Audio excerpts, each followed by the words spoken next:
সারা জীবন প্রচুর মায়ের সাথে ঝগড়া ঝাঁটি, মুখ কালাগালি, ক্যাচাল, মুখ দেখা দেখি বন্ধ হয়ে যায়, কিন্তু যখন মা নিজের হাতে সুন্দর করে খাসির মাংসটা রান্না করে তখন মনটা এরকম বরফের মতো গলে যায়। মানে এই চর্বিগুলো দেখছেন হালকা হালকা গলে গেছে, এরকম আমি হয়ে যায়। মাংসটা ম্যারিনেট করা হয়েছে হলুদ, লবণ, সর্ষের তেল দিয়ে, বেশি তেল দেওয়া হয়নি। প্রথমে মা ফোড়নে জিরা ফোড়ন দিল, তারপরে থেতো করা রসুন দিয়ে দিল, তারপরে পেঁয়াজ কুচি অ্যাড করলো, বড় এলাচ, ছোট এলাচ, তেজপাতা, দারচিনি, লবঙ্গ। কোনো এইরকম গরম মশলা আমার মা বেটে দেয় না, এটাই হচ্ছে সিক্রেট, সব ফোড়নে দিয়ে দেয়। যাই হোক, এখানে রসুনটাও আমরা যেহেতু গোটাটা খাই সেটা আলুর সাথেই ভেজে নেওয়া হয়। এইটুকু আদাই মাংসতে পড়ে। পেঁয়াজটা নরম হয়ে আসার পরে মাংসটা ঢেলে দিয়েছে, নাড়াচাড়া করলো, ঢাকটা বন্ধ করা হয়েছে। আর এই আদাটা মা শিলপাটা একটু পেস্ট করে মাংসের সাথে অ্যাড করে দিল।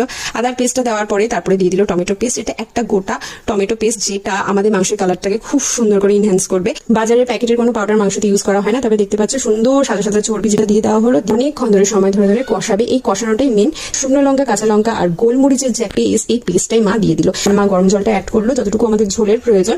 লোহার কড়াইতে মাংসের রান্নার কিন্তু একটা আলাদা টেস্ট থাকে। আমার কিন্তু খুবই ভালো লাগে মায়ের হাতের এরকম